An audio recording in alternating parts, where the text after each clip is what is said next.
एक typical Monday morning है। आप उठते हो, अपना फोन उठाते हो और कुछ ही सेकंड्स में आप एक बेहतर अपडेट्स का एंडलेस स्ट्रीम स्क्रॉल करने लगते हो। आपके कॉलेज रूममेट ने नया पपी लिया है, आपकी आंटी का डॉग अब नहीं रहा, आपका कोवर्कर घर पर सॉर्डो ब्रेड बना रहा है, आपका दूसरा कजिन अपने पार्टनर से ब्रेकअप कर चुका है, वो भी बहुत पब्लिकली। और कुछ ही देर में आप भी इस डिजिटल शोर में अपना हिस्सा डालने लगते हो। आप अपनी सुबह के फोक के बारे में पोस्ट करते हो, अपनी सीजनल डिप्रेशन के बारे में लिखते हो, वो एग्जिस्टेंशियल ड्रेड जो हर वक्त छाया रहता है, और भी बहुत कुछ। आपको पता भी नहीं चलता और अपने पहली कप कॉफी से पहले ही आप अपनी जिंदगी के इतने सारे पर्सनल अपडेट्स अपने नेटवर्क के लोगों के साथ शेयर कर चुके होते हो जितना आपके दादा दादी महीने में नहीं करते थे। ये सब इतना इंटेंसली ह्यूमन है। लेकिन ये हमेशा अच्छी चीज नहीं होती। ये कांस्टेंट शेयरिंग और इंफॉर्मेशन का इनकमिंग आउटगोइंग इतना नॉर्मल हो गया है कि हम अब इसे नोटिस भी नहीं करते।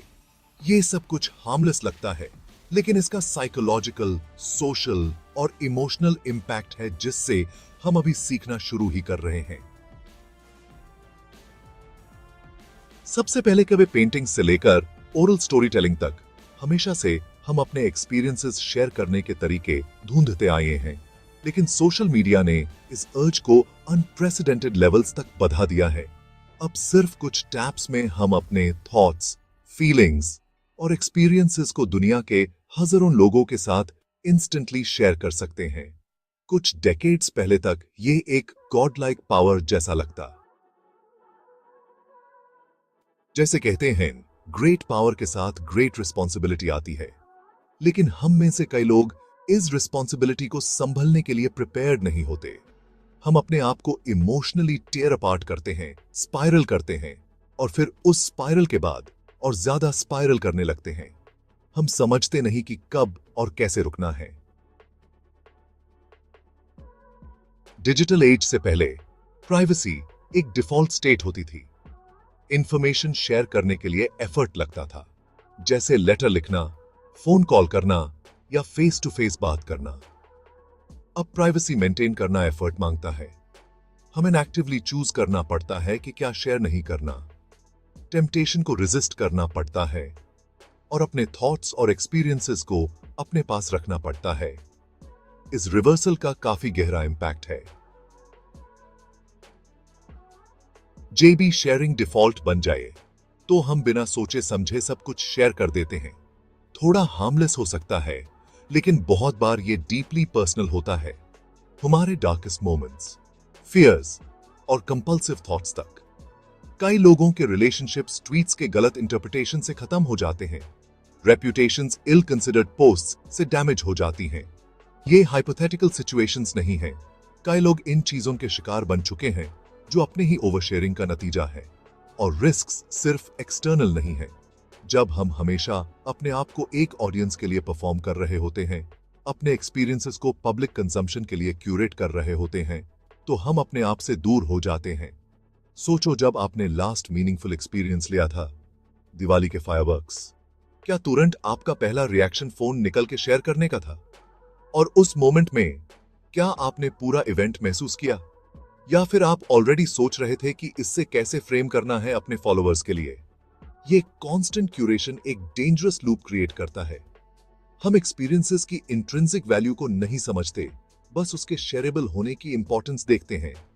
हम अपनी जिंदगी को इस बात पे जज करते हैं कि वो दूसरों को कैसे दिखती है, न कि हमें कैसे महसूस होती है।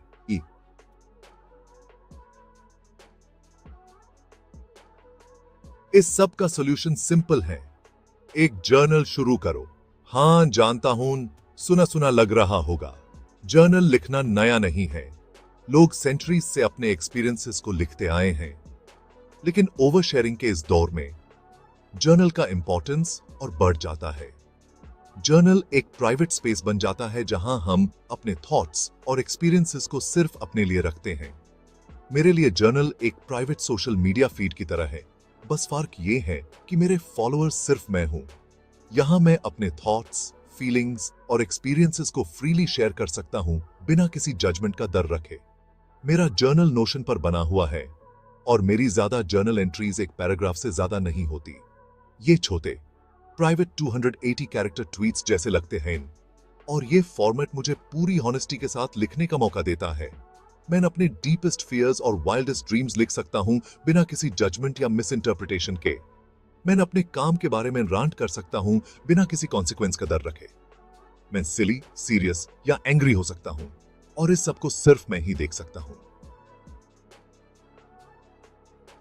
यह फ्रीडम मुझे अपने आप को बेटर समझने का मौका देता है बिना पब्लिक परसेप्शन के फिल्टर के। ये मुझे रिफ्लेक्ट करने का, गलतियों से सीखने का और ग्रो करने का स्पेस देता है। जर्नलिंग मेरी मदद करता है सोशल मीडिया के डोपामिन ड्रिवन साइकिल को ब्रेक करने में।